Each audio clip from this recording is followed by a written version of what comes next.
नमस्कार दर्शकवृन्द, दिनभरका देश विदेशका प्रमुख खबरहरू समेटिएको नेपाल टाइम्सको टप 50 बुलेटिनमा स्वागत छ। म रश्मिता उदास। सुरु गरौं आजका प्रमुख खबरहरू। तत्कालीन अर्थमन्त्री जनार्दन शर्माले करको दर हेरफेर गरिएको भनेको विषयमा छानबिन गर्न गठित संसदीय विशेष समितिले अर्थ मन्त्रालयसँग माग्यो सीसीटीभी फुटेज सहित अन्य कागजात। समितिको सभापतिमा सत्ता पक्ष र विपक्षले आफ्नै दावी गरेपछि टुङ्गिन सकिन, अर्को बैठक भोलि बस्ने।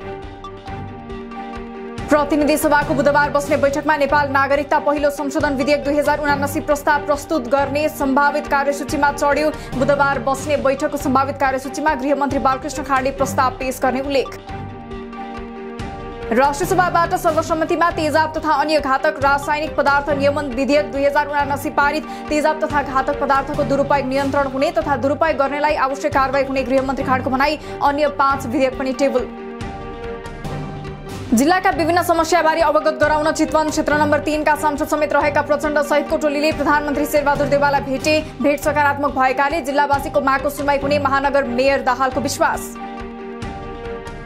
स्थानीयदेखि संघीय सरकारसम्म राजनीतिक नेतृत्वलाई दिइने सुविधा कटौती गर्न कांग्रेस केन्द्रीय सदस्य डाक्टर गोविन्द पोखरेलको सुझाव। राजनीतिक सहमति गरी डाक्टर डिल्लीराज खनाल नेतृत्वको समितिको प्रतिवेदन लागू गर्न र महँगा हतियार र हेलिकप्टर खरिदबारे पनि जवाफ माग। प्रस्तावित नयाँ मर्यादा क्रममा कांग्रेस प्रदेश सभापतिहरूले जनाए आपत्ति। साथै प्रदेशका सभापतिहरू छुट्टै बसेर लिखित असन्तुष्टि तयार गर्दै गरिएको गण्डकी सभापति शुक्रदास शर्माको दावी। फुटको संघारमा पुगेको जसपाका उपेन्द्र यादव पक्ष र डाक्टर बाबुराम भट्टराई पक्षले आज अलग अलग बैठक बोलाए। यादव पक्षको केन्द्रीय कार्यकारिणी र केन्द्रीय समितिको बैठक वीरगञ्जमा बस्दा बाबुराम पक्षको काठमाडौँमा छुट्टै बैठक। पार्टीमा मुख्य 6 समस्या देखिएको भन्दै अध्यक्ष उपेन्द्र यादवको जसपा संघीय परिषद अध्यक्ष डाक्टर बाबुराम भट्टराईद्वारा आलोचना। राजनीतिक प्रतिवेदन पेश गर्दै पार्टीमा वैचारिक सांगठनिक नेतृत्वको मोडालिटी लगायतको विभिन्न 6वटा समस्या रहेको उल्लेख। सरकार र राजनीतिक दलको गैर जिम्मेवारीका कारण संघीय संसदका उपसभामुख र उपाध्यक्षको रिक्त पद पूर्ति हुन नसकेको राष्ट्रिय सभा सदस्य वामदेव गौतमको दावी। पुरुष हुँदा कुर्नै नपर्ने तर महिला भएकै कारण लामो समय पदपूर्ति नहुनु दुःखको विषय भएको तर्क। नागरिकता विधेयकमा एमालेका शेरबहादुर तामाङ र भीम रावल तथा नेमखिपाका प्रेम सुवालले गराए विरोधको सूचना दर्ता। पेश गरिसकेको विधेयक फिर्ता लिएर नयाँ ल्याउनु राज्य व्यवस्था समितिकै अवहेलना भएको तर्क। गैर आवासीय नेपालीहरूको नागरिकता सम्बन्धी समस्या हल गर्न पहल गर्ने माओवादी अध्यक्ष प्रचण्डको प्रतिबद्धता। विधेयक सदनबाट पास गराएर 80 लाख गैर आवासीय नेपालीहरूको अधिकार सुनिश्चित गर्न पहलका लागि गैर आवासीय नेपाली संघको अनुरोध। राष्ट्रिय प्रजातन्त्र पार्टीका असन्तुष्ट नेताहरूको छुट्टै बैठक सम्पन्न। बैठकमा पार्टीभित्र पछिल्लो समय देखिएको समस्याका विषयमा गम्भीर समीक्षा भएको नेता दिलनाथ गिरीको भनाई।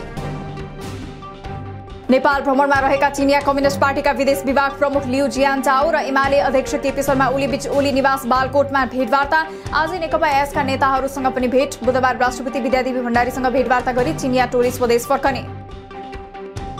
सभापतिको राजीनामा माग्दै प्रमुख प्रतिपक्षी दल एमालेद्वारा लेखा समितिको बैठक बहिष्कार। एमाले सभापति फेरिएपछि मात्रै लेखा समितिको काम कारबाहीमा भाग लिने अडार। वृद्ध उमेर समूहको जनसङ्ख्या बढ्दै गइरहेकोले सरकारले घोषणा गरेको 68 वर्षको उमेरमै सामाजिक सुरक्षा भत्ता वितरण गर्ने निर्णय परिमार्जन गर्न विज्ञहरूको सुझाव। हालको अवस्थामा पनि विदेश रोजगारीका लागि जाने अधिकांश मानिस अध्यक्ष रहेको दावी। गण्डकीका मुख्यमन्त्री कृष्णचन्द्र नेपाली पोखरेलले आर्थिक वर्ष 2079-80 को बजेटमा बाबुको नामको प्रतिष्ठानमा बजेट छुट्याउने निर्णयको गरे बचाउ। बजेट आफ्नो परिवारले खर्च गर्न नछुट्याएको भन्दै प्रजातन्त्रका लागि योगदान गरेको व्यक्तिप्रति पूर्वाग्रही व्यवहार भएको टिप्पणी। पछिल्लो 24 घण्टामा नेपालमा 3126 जनाको परीक्षण गर्दा थप 177 जनामा कोरोना संक्रमण पुष्टि। यो सँगै सक्रिय संक्रमितको संख्या 873 पुग्यो। आज 41 जना संक्रमण मुक्त हुँदा मृतक 0। स्थानीय स्वामित्व र सहभागिता पूर्ण खोप सुनिश्चितता हाम्रो प्रतिबद्धता भन्ने नाराका साथ डोटीलाई पूर्ण खोप सुनिश्चित जिल्ला घोषणा। जिल्लाका 16 देखि 23 महिनासम्मका 3086 बालबालिकाहरूले पूर्ण रूपमा नियमित खोप पाए।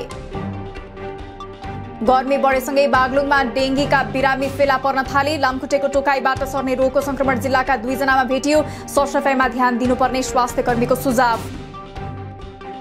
माध्यमिक शिक्षा परीक्षा एसईई को नतिजा साउन पहिलो हप्ता सार्वजनिक हुने। परीक्षा नियन्त्रण कार्यालयका अनुसार सबै परीक्षण केन्द्रहरूबाट विद्यार्थीको उत्तर पुस्तिका केन्द्रमा ल्याउन बढी समय लागेकाले नतिजा सार्वजनिक गर्न ढिलाइ। त्रिवी उपकुलपतिको कार्यालय अगाडि एकीकृत समाजवादी निकट अनेरा सोभियुका विद्यार्थीहरूले सुरु गरे आमरण अनसन। त्रिवी भित्रका विकृति, विसङ्गति र शैक्षिक अपराधीकरण बढेको भन्दै 14 बुधे मागसहित मंगलबारदेखि अनसन सुरु। जुम्लाको देउराली माध्यमिक विद्यालयमा 4 विद्यार्थीहरूले लामो समयसम्म कपाल नकाटेको भन्दै सजाय स्वरूप प्रधानाध्यापक राम भजन यादव स्वयंले कक्षा कोठामै कपाल काटिदिएपछि भिडियो सामाजिक सञ्जालमा भाइरल। उक्त भिडियो विद्यालय आफैले पोस्ट गरेको खुलासा। सरकारले सार्वजनिक सवारी साधनको भाडा फेरि बढायो। यात्रुवाहक सवारीमा 1.79, पहाडमा सञ्चालन हुने मालवाहक सवारीमा 2.34 र तराईमा सञ्चालन हुने मालवाहक सवारीमा 2.6% बढेको भाडा दर सोमबारबाट लागू। खाना पकाउने ग्यासको मूल्यबारे अध्ययन गर्न गठन गरिएको उपसमितिले औद्योगिक प्रयोजनको लागि लागत मूल्यमै ग्यास बिक्री गर्न उपसमितिको सिफारिस। उपसमितिले गरेको सिफारिस कार्यान्वयनमा आए। उद्योगी व्यापारीले प्रति सिलिन्डर 2371 रुपैयाँ 78 पैसा तिर्नुपर्ने। कास्कीको अन्नपूर्ण 7 पानी पोखरीको जंगलमा झुन्डिएको अवस्थामा काभ्रेको बनेपाका 28 वर्षीय सुदिना कर्मचार्य र 32 वर्षीय दिवाकर थापाको शव फेला। प्रारम्भिक अनुसन्धानका क्रममा भारत जाने भन्दै घरबाट हिँडेको खुलेको प्रहरीको भनाई। केही दिनमै पर्यटन क्षेत्रलाई उकास्ने रणनीतिक योजना सार्वजनिक गर्ने पर्यटन मन्त्री जीवनराम श्रेष्ठको घोषणा। विश्वका सबैभन्दा अग्लो स्थानमा रहेको होटलमा नेपालले कीर्तिमान बनाएको भन्दै खुशी व्यक्त। मनोरञ्जन कर, डिजिटल बोर्ड र कल्याणकारी कोषको विषयलाई लिएर काठमाडौँ महानगरका मेयर बालेन्द्र शाह र फिल्म कर्मी बीच छलफल। मनोरञ्जन करमा छुट, प्रचार प्रसारका लागि डिजिटल बोर्डमा सघाउनु पर्ने र विद्यमान कल्याणकारी कोषको रकम वृद्धि गर्नुपर्ने माग। आज प्रदेशै गण्डकी, लुम्बिनी र सुदूरपश्चिम प्रदेशका केही ठाउँमा ठूलो पानी पर्ने भएकाले सतर्कता अपनाउन मौसम पूर्वानुमान महाशाखाको आग्रह। आज अन्य प्रदेशमा भने हल्कादेखि मध्यम खालको पानी पर्ने अनुमान। जाजरकोटको ठुलीबेरी नगरपालिका 3 डोल्पाका 24 घरधुरी बाढीका कारण विस्थापित। सदरमुकाम दुनै उच्च जोखिममा भएको भन्दै दुनै बचाउ अभियानमा सरकारले ध्यान दिनुपर्नेमा स्थानीयको जोड। लुम्बिनी सरकारको करिब 15 करोड लागतमा 3 वर्ष अघि स्थानान्तरण भएको रोल्पाको एकीकृत बस्ती पहिरोको उच्च जोखिममा। सुनचहरी गाउँपालिका 1 झङ्की धाराका 10 घर क्षतिग्रस्त। घर निर्माणका लागि गाउँपालिकाको तर्फबाट पहल जारी। प्रधानमन्त्री रोजगार कार्यक्रमले विपन्न वर्गको आर्थिक अवस्था सुधारमा टेवा पुर्याएको श्रम मन्त्री शेरबहादुर कुँवरको भनाई। स्थानीय स्तरमा आवश्यकताको पहिचान गरी त्यही अनुसार कार्यक्रम कार्यान्वयन गर्दा लक्षित वर्ग प्रत्यक्ष लाभान्वित हुने दावी। बेनी जोमसम सडक खण्डको बेखोलामा पक्की पुल नहुँदा तीर्थयात्री, पर्यटक, उत्तरी म्याग्दी र मुस्ताङका स्थानीयलाई यात्रा गर्न शास्ति। हिउँदमा भन्दा वर्षामा पानीको बहाव बढेपछि खोला वारपार गर्न नसक्दा घण्टौसम्म रोक्नुपर्ने बाध्यता। मकवानपुरको हेटौडा उपमहानगरको वडा नम्बर 11 र 12 जोड्ने राप्ती पुल समयसीमा अगावै निर्माण सम्पन्न। 215 मिटर लम्बाइको पुलको निर्माण 27 करोड 46 लाख 20 हजारमा 3 महिना अगाडि नै सम्पन्न भएपछि स्थानीय खुसी। चोभार सुक्खा बन्दरगाहबाट पहिलो पटक नेपाली वस्तु निकासी। मंगलबार बन्दरगाहबाट 1 ट्रक उनफिल्ड डेनमार्क निकासी गरिएको बन्दरगाह भन्सार कार्यालयको दावी। हालसम्म बन्दरगाह सञ्चालनमा आएपछि 15 कन्टेनरमा 7 करोड 39 लाख बराबरको वस्तु निर्यात। विशेष आर्थिक क्षेत्र प्राधिकरणले दियो सिमरा सेजमा 30 उद्योगलाई सञ्चालनको अनुमति। सेजका 5 ब्लक मध्ये ए ब्लकको 68 प्लटमा 2 वर्षभित्र उद्योग सञ्चालन गर्ने शर्तमा अनुमति प्रदान। बी र सी ब्लकको काम पनि चाँडै टुङ्गिने। झापाको मेचीनगर नगरपालिकाबाट 245 किलोग्राम अवैध सुपारी बरामद। भन्सार छली भारत लैजाँदै गर्दा बरामद सुपारीको मूल्य 1,22,500 रुपैयाँ बराबर रहेको प्रहरीको भनाई।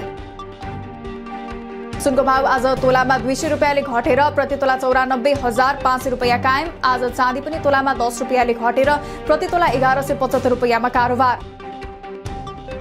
चालू आर्थिक वर्षको 11 महिनामा बैंक तथा वित्तीय संस्थाहरूबाट निजी क्षेत्रमा जाने कर्जा 13.5%ले बढ्यो। बैंक तथा वित्तीय संस्थाहरूको लगानीमा रहिरहेको कर्जा मध्ये 66.8% कर्जा घर जग्गाको धितोमा र 12.3% चालू सम्पत्तिको धितोमा प्रवाह।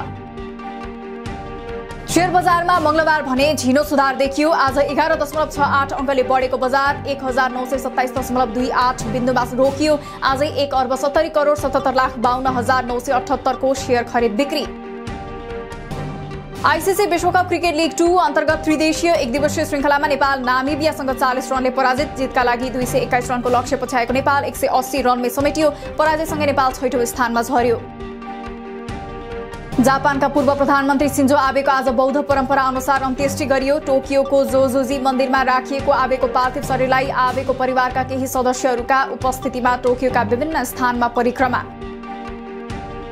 देश छाड्न लागेका श्रीलङ्काका पूर्व अर्थमन्त्री बासिल राजपाक्सेलाई अध्यागमनका कर्मचारीले विमानस्थलबाट फर्काए। देशलाई आर्थिक रूपमा टाँट पल्टाएर आफू विदेश जान थालेको भन्दै कर्मचारी र विमानस्थल पुगेका यात्रुले पूर्व अर्थमन्त्रीको गरे विरोध। आफू राष्ट्रपति बन्न इच्छुक रहेको श्रीलङ्काका प्रमुख विपक्षी दलका नेता सजित प्रेमदासाको प्रतिक्रिया। राष्ट्रपति राजपाक्सेले राजीनामा दिएमा 1 हप्तामा नयाँ राष्ट्रपति चयन गरिने। चरम आर्थिक सङ्कटबाट गुज्रिरहेको श्रीलङ्काको केही भागमा सीमित मात्रामा ग्यास र इन्धनको आपूर्ति सुरु। राजधानी कोलम्बोका फिलिङ स्टेसन र सामुदायिक केन्द्रहरूमा ग्यास र इन्धनका लागि हजारौं स्थानीय बासिन्दाको लामो लाइन। रुसी राष्ट्रपति भ्लादिमिर पुटिन अर्को साता इरान जाने। तेहरानमा पुटिनले तुर्कीका राष्ट्रपति रिसेप तय्यप एर्दोगान र इरानी राष्ट्रपति इब्राहिम रइसीसँग त्रिपक्षीय वार्ता गर्ने र टर्किस राष्ट्रपतिसँग बेग्लै भेट्ने कार्यक्रम पनि तय। रुसी ग्यास जर्मनी जाने बाल्टिक सागर पाइपलाइन नोर्ड स्ट्रिम 1 बाट 10 दिनका लागि आपूर्ति बन्द। वार्षिक तालिका अनुसार मर्मसमारका लागि बन्द गरिएको रुसले दावी गरे पनि दबावका लागि राजनीतिक रूपले आपूर्ति बन्द गरिएको जर्मनीको टिप्पणी। रुसले युक्रेनको डोनबासका सहरहरू कब्जामा लिने प्रयास जारी राखेकै बेला आक्रमणको कडा प्रतिकार गर्ने युक्रेनको चेतावनी। डोनबासका विभिन्न आवासीय क्षेत्रमा मृत्यु हुनेको संख्या 31 पुग्यो। खार्किभमा रकेट हमला हुँदा 6 जनाको मृत्यु। डोनेट्स्क क्षेत्रको चासिभियर शहरमा भीषण संघर्ष जारी। सो शहरमा मात्रै 300 बढी युक्रेनी सेनाको मृत्यु भएको युक्रेनको दावी। रुसले युक्रेनी शहर कब्जा गर्ने क्रममा तोपखाना ब्यारेजहरू प्रयोग गरेको खुलासा। भारतमा भारी वर्षाले जनजीवन प्रभावित। हिजो मात्रै गुजरातमा 63 जनाको मृत्यु। बाढी प्रभावित 10,000 भन्दा बढीलाई सुरक्षित स्थानमा पुर्याइयो। 8 जिल्लामा रेड अलर्ट जारी। आज पनि उत्तराखण्ड र केरलमा भारी वर्षा हुन सक्ने अनुमान।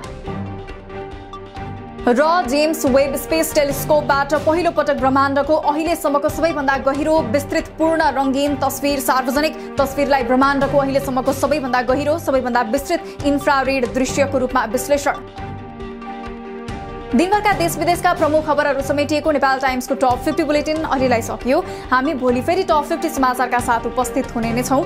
नेपाल टाइम्सको युट्युब च्यानल सब्स्क्राइब गरिदिनु भएकोमा र फेसबुक पेज लाइक गरिदिनु भएकोमा धन्यवाद। ताजा खबरहरू नेपाल टाइम्सको अनलाइन पोर्टल www.nepaltimes.net मा पनि गएर हेर्न सक्नुहुनेछ।